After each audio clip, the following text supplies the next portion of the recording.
इस एपिसोड की शुरुआत वहीं से होती है जहां पर पिछला एपिसोड खत्म हुआ था। हम देखते हैं कि एलिस नहा रही होती है, तभी उसे दरवाज़ा खटखटाने की आवाज़ सुनाई देती है। उस आवाज़ को सुनने के बाद एलिस कहती है ज़रूर ही लैंडलेडी होगी, पर ये अभी तो यहीं से गई थी और ये फिर से वापस आ गई। इन्हें समझ में नहीं आता कि मैं आराम कर रही हूँ। इतना कहते ही एलिस दरवाज़ा खोलने के लिए जाती है। दरवाज़ा खोलकर एलिस कहती है लैंडलेडी आपको इतनी रात को आने की क्या ज़रूरत पड़ गई, कुछ हुआ है क्या? तभी मर्लिन एलिस से कहता है गुड इवनिंग एलिस, तुम्हें ऐसा नहीं लगता कि तुम्हें इस अकेली रात में एक साथी की ज़रूरत है? अगर तुम मुझे कुछ दिन यहाँ पर रहने दो तो मैं तुम्हें अपना कंधा और अच्छी यादें दे सकता हूँ। जैसे ही एलिस देखती है कि उसके सामने खड़ा इंसान लैंडलेडी नहीं बल्कि मर्लिन है। मर्लिन को वहाँ पर देखकर एलिस को बहुत बड़ा झटका लगता है। एलिस गुस्से में ही मर्लिन के मुंह पर एक जोरदार लात मारती है, जिस वजह से मर्लिन दूर जाकर गिरता है। मर्लिन वहाँ पर एलिस को अपने प्यार के जाल में फंसाने आया होता है, पर उसका जाल उसी पर उल्टा पड़ जाता है। मर्लिन को लात मारने के बाद एलिस दरवाज़ा बंद करने के बाद कहती है मुझे नहीं पता कि तुमने यहाँ का पता कैसे ढूंढ लिया, पर तुम मुझे अब और परेशान नहीं कर सकते। मर्लिन अपना मुंह सहलाते हुए एलिस को मन ही मन गालियाँ दे रहा होता है कि तभी वहाँ पर एक औरत आ जाती है। वो औरत मर्लिन से पूछती है कि तुम कौन हो और मेरे घर के सामने क्या कर रहे हो? वो औरत और कोई नहीं बल्कि उस घर की ओनर होती है। एलिस फिर से नहाने के लिए गई होती है कि तभी उसे फिर से डोरबेल की आवाज़ सुनाई देती है।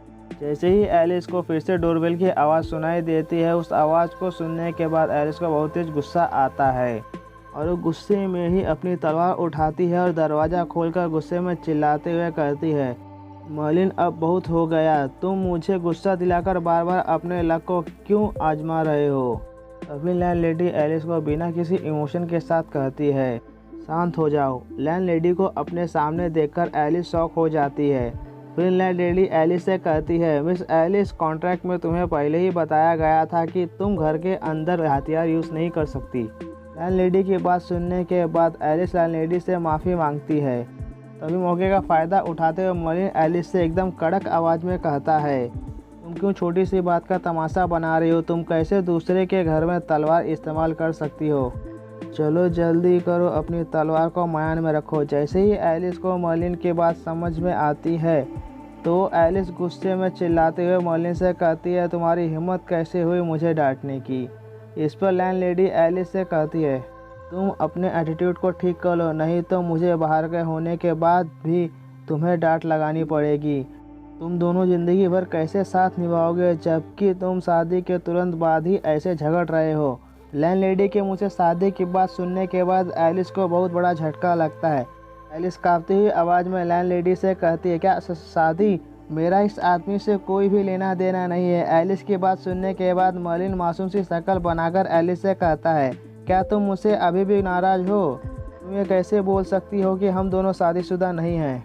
तभी एलिस मर्लिन पर अपनी तलवार तानते हुए कहती है तुम्हारी हिम्मत कैसे हुई मेरे बारे में गलत शब्द बोलने की? एलिस को यूँ गुस्से में मर्लिन के ऊपर तलवार तानते देख लैंडलेडी एलिस से कहती है तुम्हारे बर्ताव को देखकर मुझे यही लग रहा है कि अब मैं तुम्हें अपना घर किराए पर आगे नहीं दे पाऊंगी। मैं इस बात से बहुत डरी हुई हूँ कि जिस दिन तुम गुस्से में होगी उस दिन तुम कहीं मेरे घर को तहस नहस ना कर दो। लैंडलेडी की बात सुनकर एलिस और डर जाती है। वो अपनी तलवार को अपने पीछे छुपाते हुए लैंडलेडी से कहती है मैं आमतौर पर घर में तलवार का इस्तेमाल नहीं करती। इस पर लैंडलेडी एलिस से कहती है अपनी तलवार को दूर रखो और अपने पति को घर के अंदर आने दो। और मुझे एक बात बताओ कि तुम दोनों यूँ बेवकूफ़ों की तरह झगड़ रहे हो, तुम्हारे पड़ोसी तुम्हारे बारे में क्या सोचेंगे? तभी मर्लिन एलिस के पास आकर उससे धीरे से कहता है क्या तुम चाहती हो कि ये तुम्हें घर से बाहर निकाल दे? अगर तुम ऐसा नहीं चाहती हो तो जैसा चल रहा है वैसा ही चलने दो। इतना कहते ही मर्लिन एलिस की कमर पकड़कर खड़ा हो जाता है। फिर वो दोनों एक साथ हंसते हुए लैंडलेडी से कहते हैं आपको जो असुविधा हुई उसके लिए हम माफ़ी चाहते हैं। मैं अपनी बीवी को सोते समय समझा दूंगा कि भविष्य में वो अपने आप पर कंट्रोल रखे। तभी लैंडलेडी हंसते हुए एलिस से कहती है वो कहावत है ना, अगर एक दिन पति और पत्नी की तरह रह लिया जाए तो सारी ज़िंदगी पति पत्नी ही रहेंगे। एक बात और, तुम दोनों छोटी छोटी बातों पर लड़ना बंद करो। तो अच्छा एलिस, तुम मुझे इस महीने का किराया दे दो। लैंडलेडी की बात सुनने के बाद एलिस निराश होकर पैसे लेने अंदर चली जाती है। एलिस के अंदर जाने के बाद लैंडलेडी मर्लिन से कहती है हालांकि एलिस का स्वभाव थोड़ा झगड़ालू है पर वह दिल से बहुत अच्छी है।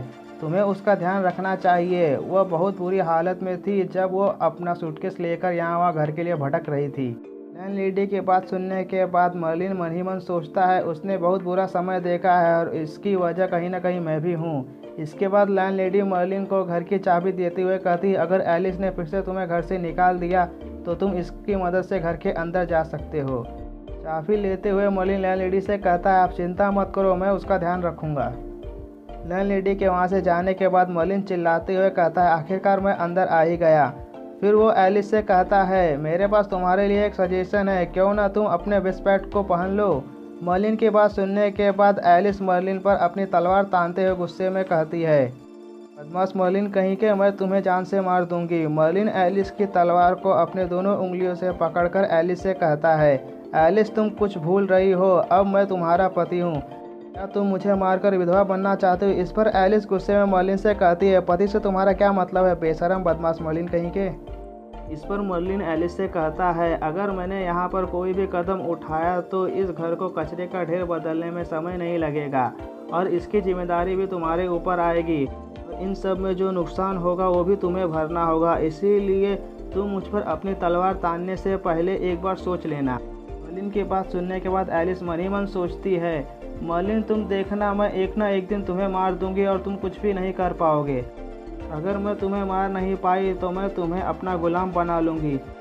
ये सब सोचने के बाद एलिस मर्लिन से पूछती है, तुम क्या चाहते हो?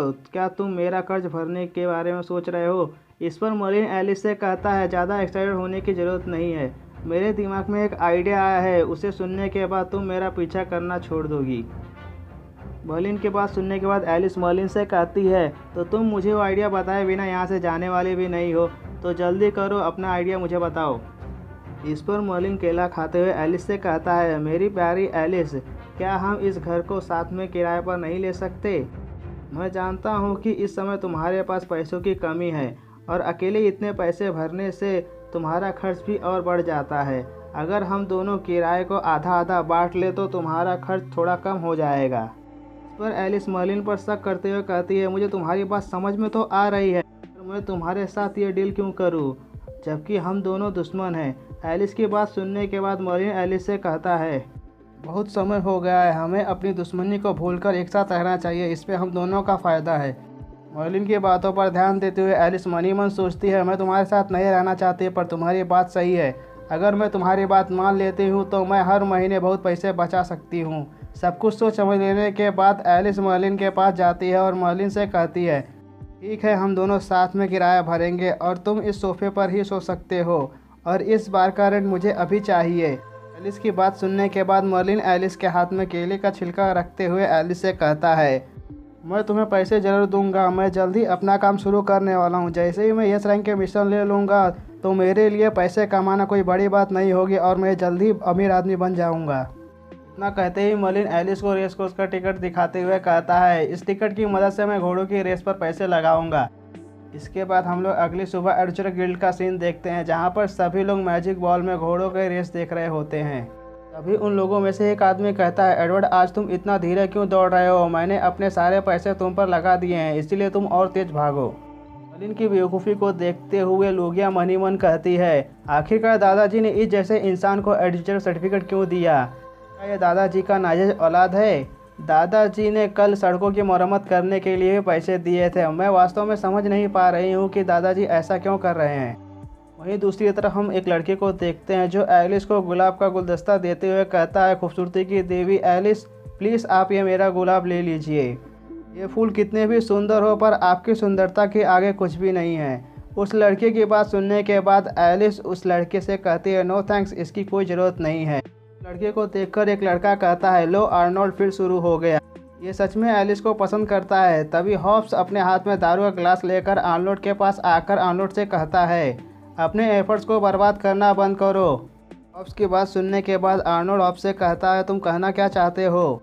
इस पर हॉब्स मर्लिन की तरफ हाथ से इशारा करते हुए कहता है, वो जो लड़का खड़ा है ना, उसने तुम्हें रिप्लेस करके तुम्हारी सपनों की रानी का दिल जीत लिया है। हॉब्स की बातें सुनने के बाद आर्नोल्ड को बहुत बड़ा झटका लगता है। उसे ऐसा लग रहा होता है कि किसी ने उसके दिल पर हजारों तीर चला दिए हो। इसके बाद आर्नोल्ड गुस्से में मर्लिन के पास जाता है और मर्लिन से गुस्से में कहता है, तुम कहाँ से आए हो और तुम्हारे और एलिस के बीच क्या चल रहा है? मुझे लगता है कि तुम एलिस के साथ अच्छा व्यवहार नहीं कर रहे हो। फिर आर्नोल्ड अपनी तलवार निकालता है और मर्लिन पर तानते हुए मर्लिन से कहता है, मैं आर्नोल्ड, अर्लिन ऑस्टिन का सबसे बड़ा बेटा, मैं तुम्हें लड़ाई के लिए चैलेंज करता हूँ। आर्नोल्ड की बात सुनने के बाद मर्लिन आर्नोल्ड से कहता है, मैं तुमसे नहीं लड़ना चाहता, वैसे भी मैंने एलिस के साथ कुछ भी नहीं किया है। इस पर हॉब्स मर्लिन से कहता है, तुम्हारा कैसे एलिस से लेना देना नहीं है, जबकि तुम एलिस के साथ ही रहते हो। एलिस के साथ रहने वाली बात सुनकर आर्नोल्ड को ऐसा लगता है कि उसके ऊपर हर जगह से बिजली गिर रही हो, और वो शौक में ही कहता है, क्या एलिस और मर्लिन के बीच कुछ चल रहा है? हॉब्स की बात सुनने के बाद एलिस को ऐसा लगता है कि अभी धरती फटे और वो उसमें समा जाए। फिर एलिस शर्माते हुए हॉब्स से कहती है, अफवाह फैलाने की कोई ज़रूरत नहीं है, ये बेवकूफ़ मर्लिन बस कल रात मेरे यहाँ रुका हुआ था। तभी आर्नोल्ड खांसते हुए मर्लिन से कहता है, कोई आदमी कितना अच्छा है ये सिर्फ उसकी ताकत से नहीं पता चलता, बल्कि उस आदमी की एबिलिटी, चार्म और अच्छाई से पता चलता है। मैं मिस एलिस का माइंड चेंज करके उन्हें अपना चार्म दिखाऊंगा। तभी एलिस आर्नोल्ड को बीच में ही टोकते हुए कहती है, तुम जैसा सोच रहे हो वैसा कुछ भी नहीं है। फिर आर्नोल्ड मर्लिन को एक ए रैंक के मिशन का पैम्पलेट दिखाते हुए कहता है, इस कमीशन को हाल ही में डेनवी घसीरे ने दिया है। इस वेल में कोई भी एडवेंचर हिस्सा ले सकता है। इस मिशन को पूरा करके हमें 1000 से 5000 गोल्ड कॉइन मिलेंगे, तो क्यों ना हम इसे प्रतियोगिता के लिए इस्तेमाल करें। तुम क्या कहते हो मर्लिन? इस मिशन में अपनी ताकत का इस्तेमाल करके ये देखेंगे कि एलिस के लिए हम दोनों में से कौन सबसे अच्छा है। के बाद ये एपिसोड यहीं पे ख़त्म हो जाता है। अगर आप लोगों को हमारा वीडियो पसंद आया तो हमारे वीडियो को लाइक कीजिए और हमारे चैनल को सब्सक्राइब कीजिए। Thank you for watching.